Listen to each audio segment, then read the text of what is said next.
네, 유승민 작가 모셨습니다. 어서 오세요. 안녕하세요. 오늘 어떤 내용일까요? 네, 지난주 도쿄 도심에서 에스파, 조용필, 뉴진스, 블랙핑크, 마마무, NCT, BTS의 응원봉들이 등장했다고 합니다. 콘서트장은 아니었고요. 일본 국회 앞에서 열린 개헌 반대 집회 현장이었습니다. 개헌 반대? 개헌 반대. 예.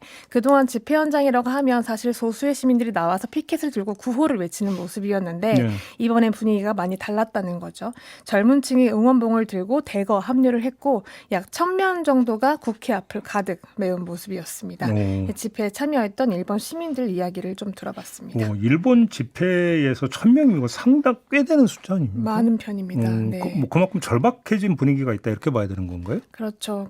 자신을 이제 헌법 구조를 지키고 싶은 갈매기라고 소개했던 시민이 있었어요. 이것도 이제 네. 개헌 반대 그때와 비슷하네요. 네, 그렇습니다. 그러니까 당장의 개헌 가능성을 떠나서 일본이 어쨌든 전쟁 가해국이고 유일한 원폭 피해국이기도 한데 그런 나라가 충분한 자각도 반성도 없이 전쟁 가능한 국가로 가기 위한 개헌을 추진한다는 그 현실 자체가 너무 부끄러워서 나왔다라고 얘기를 했는데요. 네. 더군다나 그 최근 여론조사가 하나 있었는데 산케이 신문이랑 후지 뉴스 네트워크가 했던 여론조사 가운데 일본 국민 3명 가운데 2명이 개헌 추진에 이제 찬성한다라는 결과가 있었습니다. 네.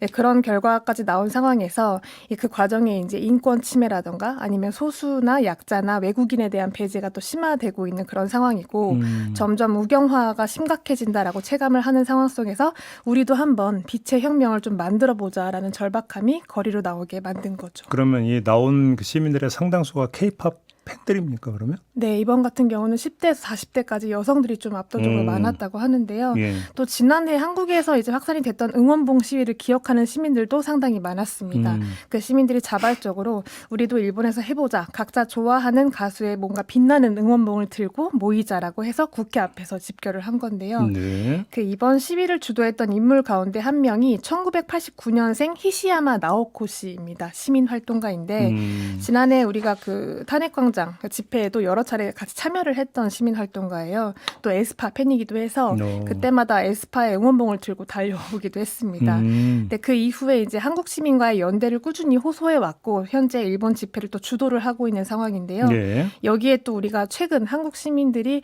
노벨 평화상 후보로 올랐다는 소식이 전해지면서 이게 또 기폭제가 돼서 시민들이 나가보자라는 마음이 됐던 거죠. 이 소식이 일본까지 전해졌습니까? 네, 상당히 큰 격려를 받았다라는 반응이 있었는데 왜냐하면 최근 같은 경우는 더더욱 그 시위에 나선다, 참여한다라는 걸 드러내기가 좀 어려운 상황이라고 합니다. 네. 그러니까 응원봉을 들고 집회에 나가면 이제 같은 일본 K-팝 팬들 사이에서도 정치에 제발 음악을 끌어들이지 말아라라고 이제 좀 욕을 한다거나 심할 경우에는 공작원 아니냐, 일본인이 맞냐, 돈을 받고 나오는 거냐, 뭐 비국민이다, 좌익이다 같은 낙인들이 따라붙는다고 하는데요. 네. 실제 이런 식으로 온라인상의 어떤 피해를 호소하는 시민도 적지 않았는데 그렇기 때문에 집회에 참여했다라는 글을 뭐 사실 소셜미디어에 올리는 것 자체만으로도 표적이 되기가 쉬운 상황인 거죠. 이런 식으로 낙인 찍게 해버리면 위축되죠 사람이. 상당히 위축되죠. 그래서 오랫동안 또 집회에 참가하거나 시민 활동을 해왔던 시민들은 상당히 소외감과 고립감을 느끼고 있는 상황인데요. 네.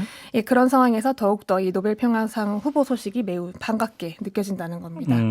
도쿄에 거주하고 있는 아리타 유키 씨의 이야기도 들어봤는데 네. 이 소식을 이제 본인이 시위에 참가하고 집으로 돌아가는 전철 안에서 이 뉴스를 접했다고 하는데요. 그때 너무 가슴이 벅차올라서 눈시울이 뜨거워질 정도였다고 합니다. 노벨 평화상 추천 소식을 듣고요. 그러니까 시민 한 사람 한 사람에게는 각자의 몫에 힘이 있고 그 힘을 행사할 때 우리가 평화를 지키고 유지할 수 있다라는 걸 한국 시민들을 통해서 배웠다고 전해오기도 했고요. 또 이런 그 한국 시민의 강인함이 우리 같은 일본인들에게도 큰 격려가 되고 있다라고 전해왔습니다.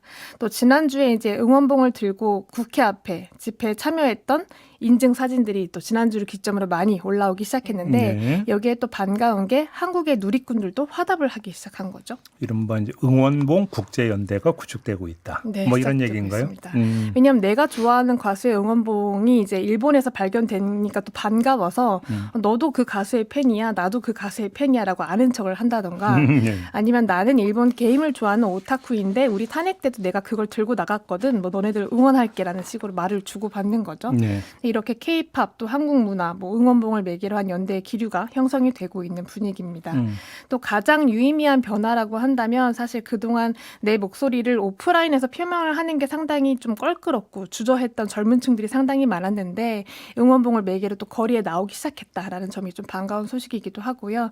그 본인을 역사학 전공자라고 대학생인데 소개했던 시민 하토나 씨가 있는데 그중 한 명이었습니다. 그러니까 아시아를 침략하고 평화를 깨트려온 가해국인 일본이 사실 그 일본의 시민들이야말로 아시아의 평화를 고민하고 행동을 해야 되는데 전혀 그러지 못하고 있는 그런 현실이 많이 부끄럽다. 그러면서도 앞으로 한국 시민들과 좀 연대를 해서 동아시아의 평화를 같이 구축해 나가자라는 그런 메시지를 전해오기도 네. 했습니다. 그러니까 그 비폭력의 상징이 됐던 응원봉 그리고 빛의 혁명이 이제는 그 바다를 건너서 일본 땅까지 가 닿고 있다라는 걸 좀 이번에 확인하고 있는 중입니다. 그러니까 한편으로는 다케시마의 날도 기념식 계속하는데 또 한편으로는 이런 움직임도 시민들도. 있다. 네, 라는 맞습니다. 점도 우리가 좀 주목해서 놓치면 안 된다. 이런 이야기 좀 되는 것 같네요. 그러자 유승민 작가도 응원봉 하나 있나요? 저는 만들었습니다. 수제 응원봉. 본인이 네. 직접 어느 그룹인 크리스마스 트리 모양으로 만들었던 기억이 있습니다. 네. 광장에 나갈 때. 마무리하게요. 네. 수고하셨어요. 유승민 작가였습니다. 고맙습니다.